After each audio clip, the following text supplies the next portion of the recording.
This activity was structured and designed for Jessica because it implements a lot of proprioceptive senses, especially when drawing on a hard surface or when stretching on the floor. That does a lot of joint compression. Um, Also, vestibular input when bouncing and when moving on top of the chair or when jumping.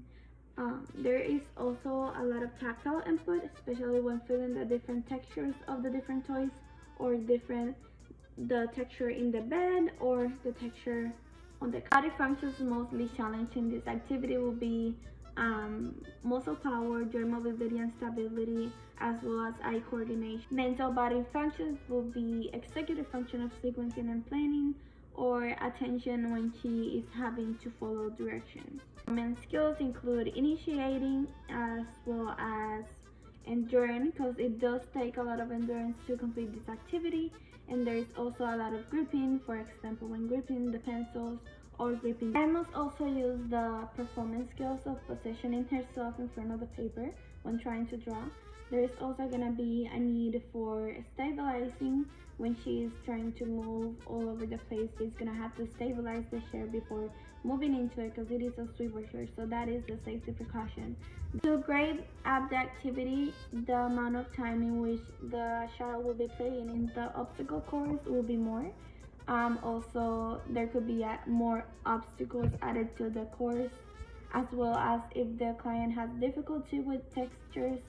A way to grade it up when they are ready is to add more textures or more senses that are challenging for them. To grade down the activity will be to have them do 1 or 2 rounds of the obstacle course, removing some obstacles that are too challenging for the child, or maybe having them sit down while they're drawing.